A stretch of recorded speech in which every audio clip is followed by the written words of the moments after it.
ஆன்மீக அன்பர்கள் அனைவருக்கும் வணக்கம். ஜெய ஜெய சங்கர, ஹரஹர சங்கர. காஞ்சியிலே அருள் புரியும் கருணை தெய்வம் காஞ்சி மகான் மகா பெரியவா திருவடிகளை வணங்கி ஒரு அற்புதமான நிகழ்வை பதிவு செய்கிறேன். அப்பொழுது ஒரு நவராத்திரி காலம். காஞ்சிமா நகரமே விழாக்கோலம் பூண்டிருந்தது. காஞ்சி மடத்துக்கு காஞ்சி வரதராஜ பெருமாள் கோவில் பெருந்தேவி தாயார் சன்னதியிலிருந்தும் காஞ்சி காமாட்சி ஆலயத்திலிருந்தும் மலர் மாலைகளும் புஷ்ப கூடைகளும் வந்து கொண்டே இருந்தன. அம்பாளின் தாயாரின் அருட்பிரசாதம் காஞ்சி நடமாடும் தெய்வம் மகா பெரியவாவுக்கு வர வேண்டுமல்லவா? அன்னைமார்கள் அனுப்பி கொண்டே இருந்தார்கள். பூக்களும் மலர் மாலைகளும் வந்து குவிந்து கிடந்தன.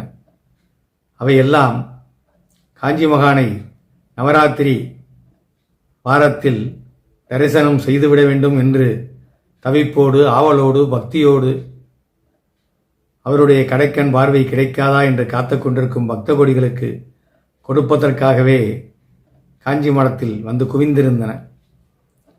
வழக்கம் போல ஆன்மீக அன்பர்கள் வரிசையாக நின்று மகா பெரியவரை தரிசனம் செய்ய காத்து கொண்டிருந்தார்கள். அந்த நடமாடும் தெய்வமும் புன்சிரிப்போடு வாஞ்சையோடு அமர்ந்து கொண்டு வரக்கூடிய ஒவ்வொரு பக்தர்களுக்கும் குடும்பங்களுக்கும் அந்த புஷ்பங்களை எடுத்து பிரசாதமாக கொடுத்து கொண்டிருந்தார். அப்பொழுது ஒரு குடும்பம், தாத்தா பாட்டி அப்பா அம்மா குழந்தைகள் என்று அனைவருமாக இருந்த ஒரு குடும்பமும் மகா பெரியவரை தரிசனம் செய்வதற்காக காத்து கொண்டிருந்தது.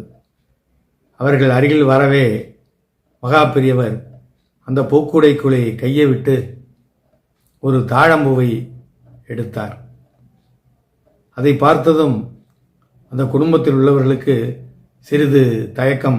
ஏனென்றால் அவர்களுக்கு ஏதோ ஒரு தோஷம் காரணமாக தாழம்பு ஒத்துக்கொள்வதில்லை. ஐயோ, பெரியவர் இதை நமக்கு கொடுத்து விட போகிறாரே என்று தயங்கிக் கொண்டே முன்னே வந்தார்கள். மகா பெரியவர் புன்சிரிப்போடு அவர்களை ஏறிட்டு பார்த்தார். நாகசாமி என்று கூப்பிட்டார். அந்த குடும்பத்திலிருந்து ஒருவர் வெளியே வந்து நின்றார். பெரியவரை நமஸ்காரம் செய்தார். தன்னுடைய பெயர் நாகசாமி என்று மகா பெரியவருக்கு எப்படி தெரியும் என்று அவருக்கு ஒரே குழப்பம். அந்த நடமாடும் தெய்வத்துக்கு உலகமே தெரியும் பொழுது ஒருவருடைய பெயர் தெரியாதா? புன் சிரிப்போடு அவரை பார்த்து, நாகசாமி, உன் குடும்பத்தில் யாருக்கும் இந்த தாழம்பூவை கொடுக்கறதுக்காக நான் எடுக்கலை. இதை வாங்கிறதுக்காக, இந்த தாழம்பூவை வாங்கிறதுக்காக பதற்றத்தோட ஒரு மூதாட்டி மடத்துக்கு வந்துன்னு இருக்கா. ஒரு அரை மணி நேரத்தில் அவள் இங்கே வந்துவிடுவா. அவளுக்காகத்தான் எடுத்து வச்சிருக்கேன் என்று புன்முறுவலோடு சொன்னார். அங்கு குழுமி இருந்த பக்தர்களுக்கு ஒன்றும் புரியவில்லை. யார் அந்த மூதாட்டி? எதற்காக இங்கே வருகிறாள்? தாழம்பூ வாங்க வரப்போகிறாள் என்று பெரியவர் சொல்கிறாரே, காஞ்சிபுரத்திலே கிடைக்காத தாழம்பூவா? அதை எதற்காக மடத்திலே வந்து வாங்க வருகிறாள் என்று பலருக்கும் பலவிதமான கேள்விகள் உள்ளே ஓடியது. புன்சிரிப்போடு அவர்களை எல்லாம் எதிர்கொண்ட மகா பெரியவர் ரோஜாப்பூ, தாமரைப்பூ, மல்லிகைப்பூ, என்னென்ன பூக்கள் குவிந்து கிடந்தனவோ வரக்கூடிய ஒவ்வொரு பக்தருக்கும் அதை கொடுத்து ஆசீர்வாதம் செய்து அனுப்பி கொண்டே இருந்தார். உடனே கிளம்ப நினைத்தவர்கள் கூட யார் அந்த மூதாட்டி என்று பார்த்து விடலாம் என்று ஒருவித ஆர்வத்தோடு காத்து கொண்டிருந்தார்கள். இந்த குடும்பத்தாரையும் கூப்பிட்டு, நாகசாமி இந்தா என்று வேறு சில பூக்களை அவர்களுக்கெல்லாம் கொடுத்து ஆசீர்வாதம் செய்துவிட்டு பெரியவரும் காத்து கொண்டிருந்தார். வரப்போகிறாள் அல்லவா அந்த மூதாட்டி, அவளுக்கு தாழம்பூவை கொடுக்க வேண்டுமே. யாருக்கு என்ன தேவை, எப்போது தேவை என்பது அந்த அவதார புருஷனுக்கு தெரியாதா? நமது மகானும் அப்படிப்பட்டவர் தானே. அவரும் காத்து கொண்டிருந்தார். அப்பொழுது ஒரு மூதாட்டி, தள்ளுங்க தள்ளுங்க, நான் பெரியவரை பார்க்கணும், பார்த்துட்டு உடனே ஊருக்கு போகணும், இல்லைனா பஸ்ஸு கிடைக்காது என்றபடி வயதான ஒரு மூதாட்டி அனைவரையும் தள்ளிக்கொண்டு முன்னே வந்தாள். அவளுடைய வயதின் பொருட்டு அனைவரும் வழிவிட்டு ஒதுங்கின்றார்கள். வந்து பெரியவருடைய காலிலே விழுந்து நமஸ்கரித்தாள்.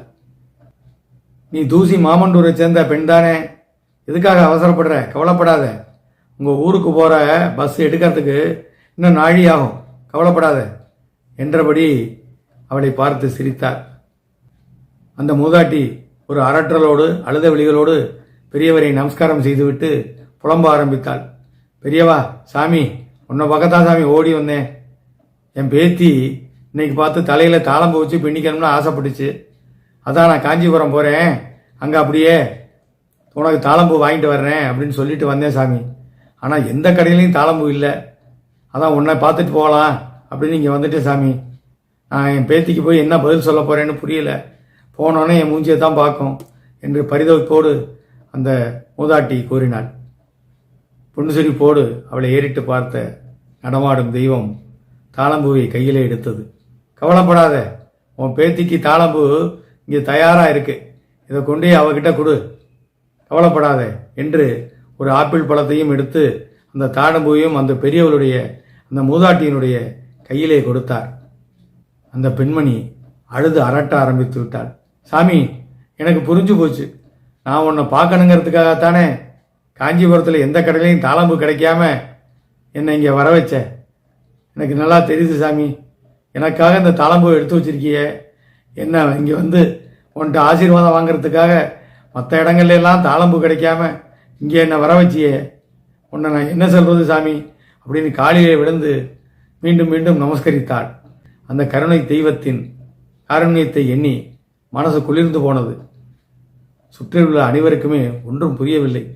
ஒரு மூதாட்டி வரப்போகிறாள், அதுவும் தாளம்பூ கேட்பாள் என்று தெரிந்து கொண்டு அந்த தாளம்பூவை எடுத்து பத்திரப்படுத்தி வைத்துவிட்டு அவளுக்காக காத்து கொண்டிருந்த அந்த பெரியவரின் காருண்யத்தை என்ன சொல்வது? எப்படி அவர் தீர்க்க தரிசனத்தால் இதை உணர்ந்து கொண்டார்? ஒருவருக்கும் ஒன்றும் புரியவில்லை. ஆனால் ஒன்று மட்டும் தெளிவாக தெரிந்தது. மகா பெரியவரை சரணடைந்த அத்தனை பேர்களுக்கும் அவர்கள் எவ்வளவு தூரத்தில் இருந்தாலும் அவர்களுடைய எண்ண ஓட்டங்களை தன்னுடைய ஞான திருஷ்டியாலே தெரிந்து கொண்டு அதை நிறைவேற்றி வைப்பது நம்முடைய நடமாடும் தெய்வத்தின் வாடிக்கையான வேடிக்கை இல்லையா? நடமாடும் தெய்வம் புன்னகை புரிந்தது. அந்த மூதாட்டி தூசி மாமண்டூர் கிராமத்திலே சென்று தன்னுடைய பேத்தியின் கையிலே மகா பெரியவா வழங்கிய அருட்பிரசாதமான ஆப்பிளையும் அந்த தாழம்பூவையும் கொடுத்து அவள் முகத்திலே பொழிந்த புன்னகையை பார்த்து ரசித்தாள். அந்த நேரம் காஞ்சிபுரம் இருக்கும் திக்கை நோக்கி மீண்டும் ஒரு நமஸ்காரம் செய்தாள் என்பதை சொல்லவும் வேண்டுமோ? நம்முடைய காஞ்சி மகான் கருணை தெய்வத்தை அனைவரும் வணங்குவோம். அவர் இன்றும் என்றும் நம்மை காப்பாற்றி வருகிறார், அருள் செய்து வருகிறார் என்பது மறுக்க முடியாத உண்மை. ஜெய ஜெய சங்கர, ஹரஹர சங்கர. அனைத்து ஆன்மீக அன்பர்களும் தவறாமல் சப்ஸ்கிரைப் செய்து அந்த பெல் பட்டனையும் கிளிக் செய்து விட்டால் நாம் போடக்கூடிய அனைத்து பதிவுகளும் உங்களுக்கு நேரடியாக வந்து சேரும். வாழ்க வளமுடன்.